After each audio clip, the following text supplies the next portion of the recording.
Hey, this is Rick Caselge, injury specialist from exercisesforinjuries.com. In today's video, I wanted to go through how to squat without knee pain. Now, first I'll get Donnelly to demonstrate kind of the wrong way, or kind of the way when it comes to squatting that'll end up leading to knee pain. And what it is, it ends up being your legs are in line with your hips, and you're leading with your knees. Most of the movement ends up happening in your knees. So this ends up being a common way, and usually people don't think about it until they end up getting knee pain. So they're hip width apart, they're not hip width apart, but their legs are narrow, their knees are the first thing that bend, the knees are coming forward.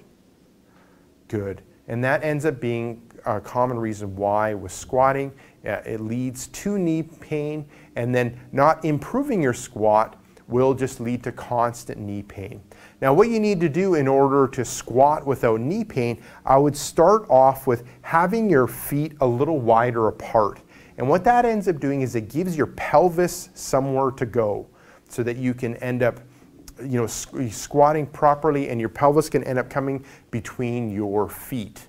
And so that's what I would start off with. Also, the second thing is just having the toes a little bit pointing outwards. And once again, it'll give your pelvis somewhere to go when it comes to that squatting movement. Good. Good. So the feet a little bit further apart, toes pointing out slightly. And then one more, and then I'll get you to face this way, Donnelly. And you'll have to play around with how things are with you when it comes to how wide you end up having and how much toeing out you end up having. You know, for me, I end up being about like this, and when I end up going to that squatting movement. And one other thing that you want to remember is, what happens with the knees. You want the knees almost to be like a piston over that foot. So you don't want it to collapse in. You want it to come right over that foot and be strong over that foot. Good. And you don't want it to collapse in. Now the second part, so you're remembering those things. Feet a little wider apart, toes out. You don't want those knees to collapse in. You want that knee to be over the foot. Now there's a couple other things that we want to look at is, when we're going through that squatting movement, we almost want the hip to start first. So it ends up being hip and the knee that ends up happening. Good. And one example, or one way of teaching it in order to be a little bit easier, is like you're reaching back with your seat in order to sit in a chair. So you're reaching back, good, and then coming back up. So really with the squatting movement, it is a bit of a knee movement, but it ends up being a lot when it relates to a hip movement. It's almost more of a hip movement. Other things that are happening is you want the weight of your foot not on your toes. If you put it on your toes, it'll put a lot of strain on your knees, leading to more knee pain. You want it more in the midfoot or even heel when it comes to where your weight ends up being.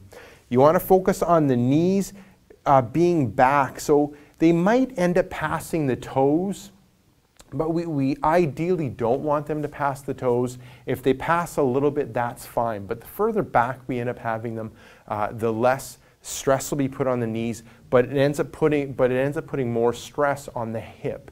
So we end up relying more on the hip, helping things out. Now, one last thing that I like to do, and I'm going to move the chair from you, Donnelly, is I like to get people to have their hips past their knees when they squat. So when they, good, just good, and then back up, good. And the reason why for that is usually the toughest position is getting out of that hole. So from the bottom position and then getting out is the most difficult. So if you just have, if the hips end up being above the knees, it ends up being prominently a knee movement. Now if I let the hips just pass the knee, then I can get more help from the hamstrings and the glutes in order to get me out of the bottom position, which ends up being the tough position. Now that might be something you have to end up working on in order to get that movement and get that strength and get that muscle working to get you out of the hole. But It's something that I end up recommending for you to work on, because at that bottom position, then your hamstrings or glutes to help you, and then your knees can help finish things off. So there you go. Give those tips a go when it relates to how to squat without knee pain. Now, if you're looking for some other tips and tricks when it relates to knee pain, then what I recommend for you to do is click right here. I have a brand new free report called 5 Tricks That Fight Knee Pain and Tightness. Just click right here and let me know where to send that report.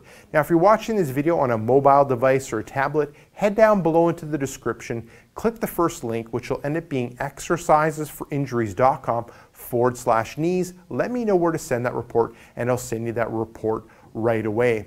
Now, if you got benefit from this video, make sure to like it. If you have a question or comment for me, leave it down below in the comment section. And lastly, hit subscribe in order to be kept up to date with future pain relieving videos.